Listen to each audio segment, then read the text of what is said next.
Hello दोस्तों, आप सभी लोगों का बहुत बहुत स्वागत है, अभिनंदन है। एसएससी जीडी 26 मई की तीसरे शिफ्ट का एग्ज़ाम ख़त्म हो चुका है। और दोस्तों, जितने भी क्वेश्चन पूछा गया था इस क्लास के माध्यम से रियल क्वेश्चन में आप सबके बीच में डिस्कशन कराने वाले हैं। जितने भी दोस्त इस चैनल पर नए हैं तो आप सभी लोगों से रिक्वेस्ट है, आप सब लोगों को अगर क्लास अच्छा लगे ना तो वीडियो को लाइक करके चैनल को ज़रूर सब्सक्राइब करना, ठीक है। तो पहला क्वेश्चन पूछा गया था कि किस संवैधानिक संशोधन अधिनियम को भारत का लघु संविधान के रूप में कहा जाता है। अगर मैं लघु संविधान की बात करूँ तो यहाँ पे 42वें संविधान संशोधन अधिनियम 1976 इस क्वेश्चन का राइट आंसर आ जाएगा।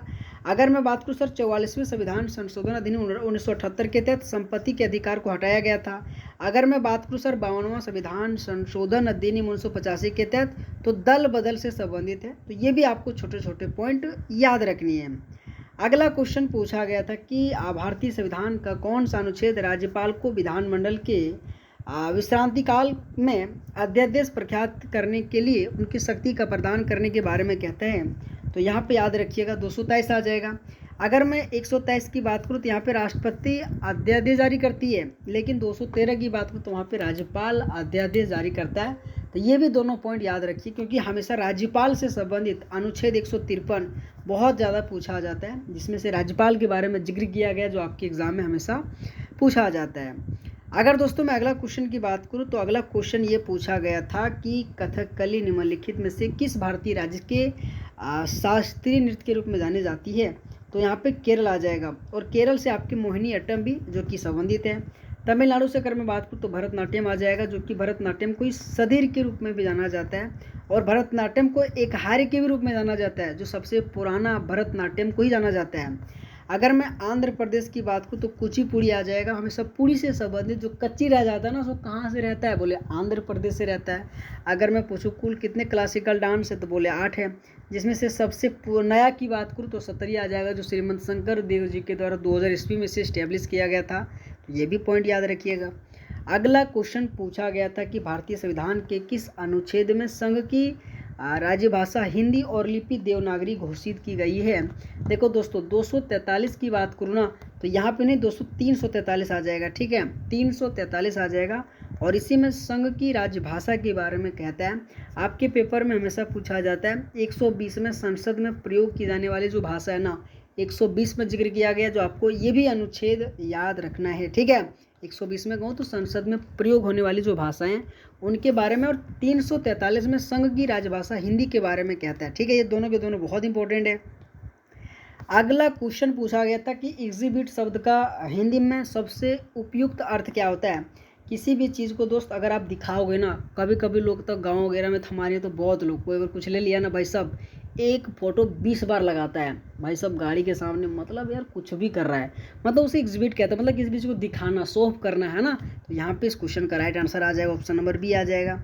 अगला क्वेश्चन ये रहा कि कृष्ण अट्टम नृत्य पारंपरिक रूप से निम्नलिखित में से किस भारतीय राज्य से संबंधित है। आपके पेपर के लिए इंपॉर्टेंट है, और यहाँ भी केरल आंसर आएगा, ठीक है, क्योंकि आज का जो तो थोड़ा पेपर था ना सो थोड़ा सा इजी लेवल में देखने को मिला। लेकिन दोस्त एसएससी जो करतूत कर रहा है ना यार, बहुत ख़राब कर रहा है यार।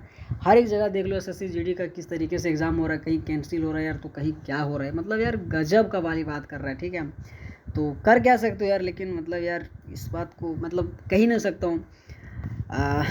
चलो अच्छा कोई बात नहीं, यहाँ पे ध्यान दो, ठीक है। अगला क्वेश्चन ये रहा कि जब पुलिस सड़क पर चलते हुए वाहनों को रोककर अपनी दस्तावेज और सुरक्षा की जांच करती तो उस प्रक्रिया को क्या कहते हैं। बोले सर वाहन जब्ती नहीं, वाहन चेकिंग आ जाएगा, ठीक है। जिससे आपने भी देखा होगा कई बार अगर आप जाते हो गाड़ी वाले तो पुलिस क्या करता है, रोका करके उनको कागज़ पत्तर उनको चेक रेक करता है, ठीक है। वाकई में आप सही है कि नहीं है।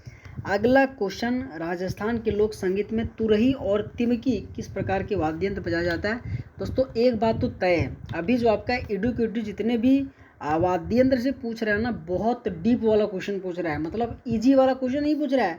और जो बच्चा डीप वाला नहीं पढ़ के जा रहा है, क्वेश्चन छोड़ के आ रहा है, सच्ची बताओ यार ये सब क्वेश्चन है बहुत लोग नहीं जानता यार, और सब कोई गलत करके आता है, और क्वेश्चन स्किप भी कर रहा है ये सब क्वेश्चन, है ना। तो क्या करोगे, अभी भी आपके पास टाइम है, थोड़ा सा डीप वाला क्वेश्चन पढ़ के जरूर जाना, ओके।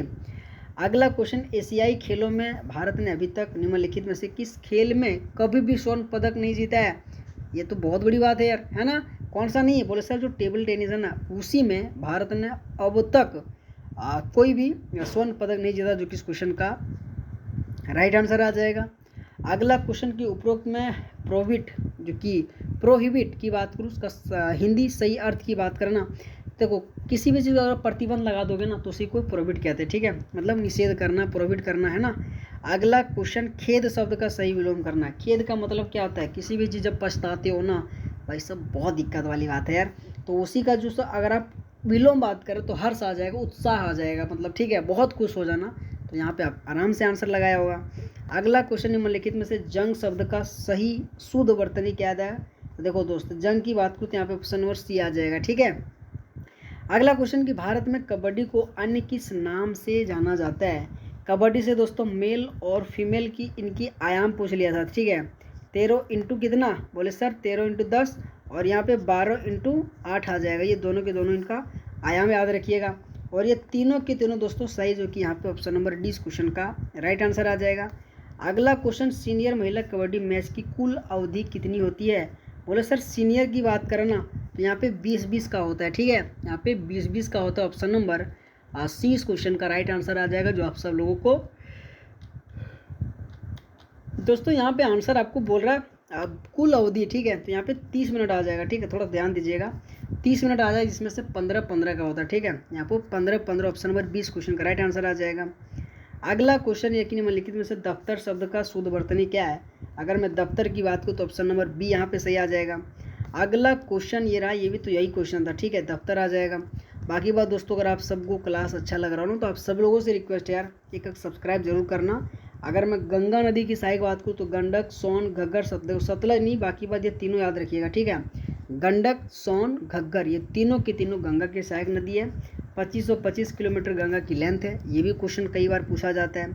अगला क्वेश्चन कि जब किसी वस्तु को एक निश्चित ऊंचाई से ऊपर से स्वतंत्र रूप से छोड़ा जाता है तो उसकी प्रारंभिक स्थिति में उसकी गतिज ऊर्जा और स्थितिज ऊर्जा क्या होगी? ये भी क्वेश्चन बहुत इंपॉर्टेंट है, ठीक है, तो यहाँ पे आप क्या आंसर करोगे? बोले सर ऑप्शन नंबर सी आ जाएगा, गतिज ऊर्जा शून्य और स्थितिज ऊर्जा अधिकतम होगी, जो इस क्वेश्चन का राइट आंसर आ जाएगा।